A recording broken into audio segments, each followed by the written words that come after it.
up high,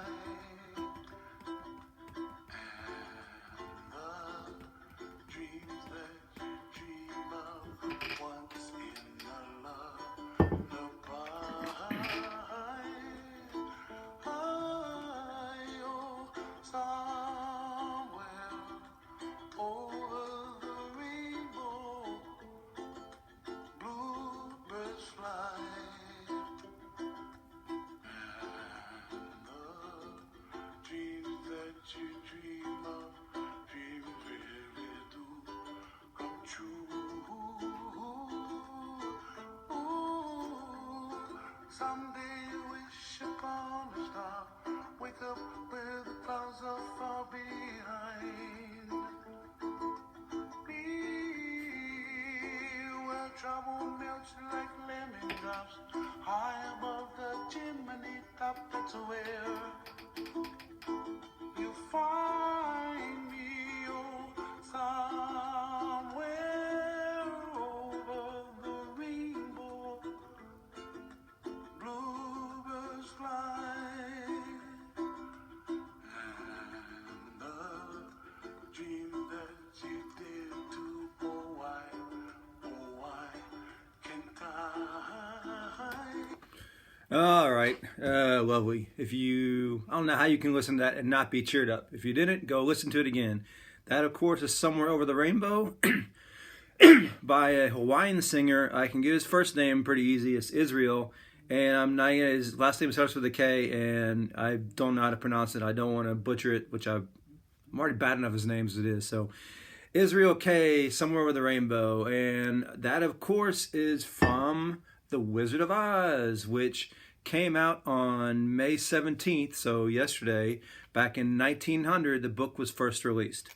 Welcome to Monday, May 18th. A little bit deep dive into Wizard of Oz because it's pretty interesting. So during much of the 19th century, remember the 1800s is the 19th century, it goes backwards, right? There was a great debate in the country about the nature of the money system we're going to have in this country. And there was many arguments, but some of the people, including Frank Baum, who is the author of Wizard of Oz, wanted it called bimetallism. They wanted the money system to be based upon gold and silver. And the thought was he would expand the money system and make it easier for people to get loans and stuff like that, the common people. So he was a political person, wrote newspaper and stuff like that. And he wrote this, and a lot of people think it's an allegory for some of the stuff that was going on in the country and at the time, and pretty obvious to see it was.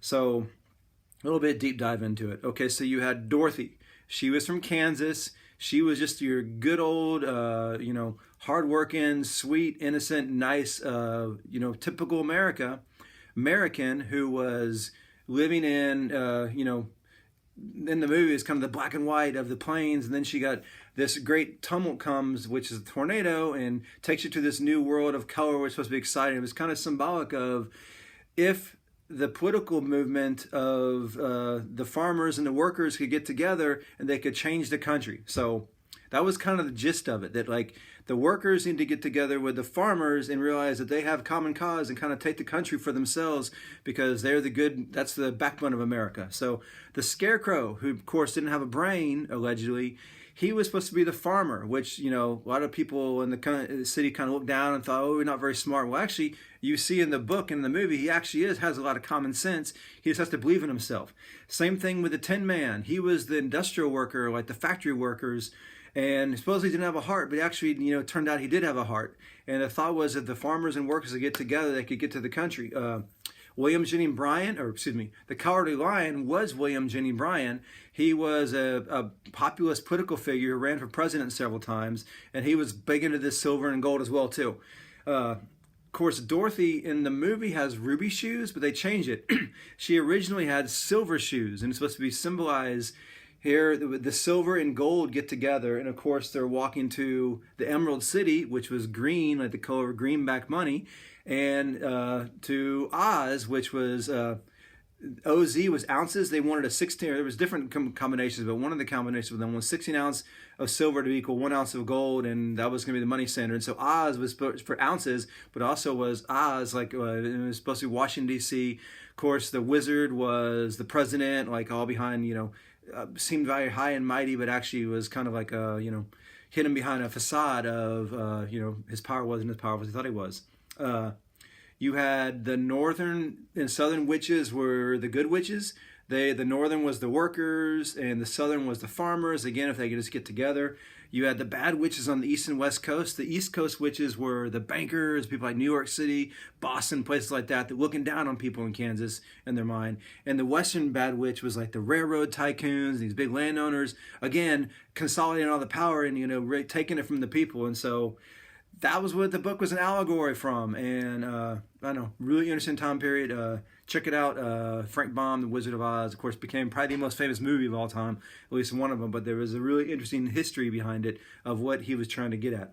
All right, back to history.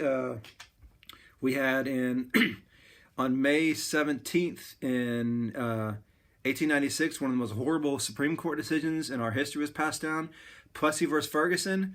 It was an attempt by some people to have the Supreme Court declare unconstitutional the concept of separate but equal. Like there's different railroad cars for different races, different bathrooms, different water fountains. They tried to get the Supreme Court to strike that down and say you couldn't do that.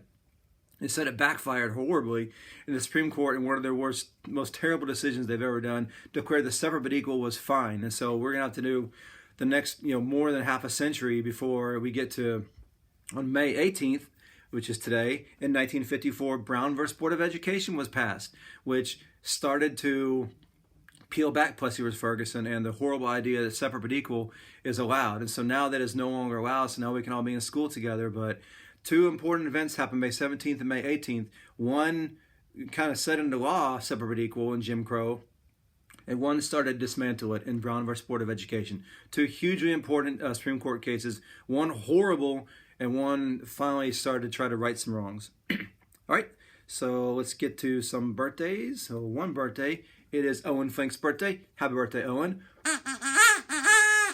Then we have some AR points. Azar Geis, 15. Maya McConkey, 15. Atlas Fry, 5. Everett Thompson, 10. Charlotte Hammett, 75. Gianna Mendez, 50. And Ellie Sorensen, 50 points. Good reading, y'all.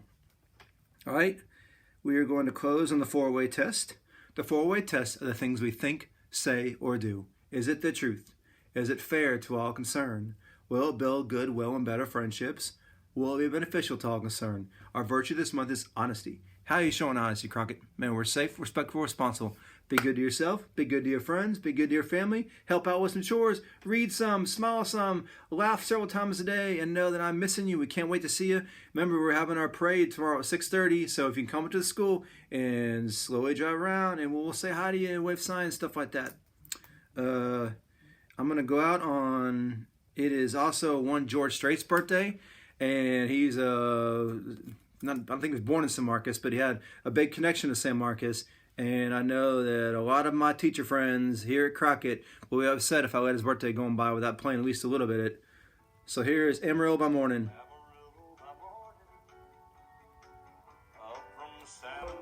About being a rodeo rider.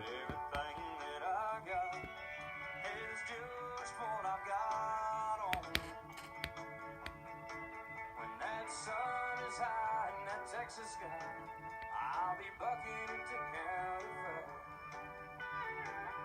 Amarillo by morning, Amarillo, I'll be there. All right, bye, guys. Hope to see you tomorrow night. Bye.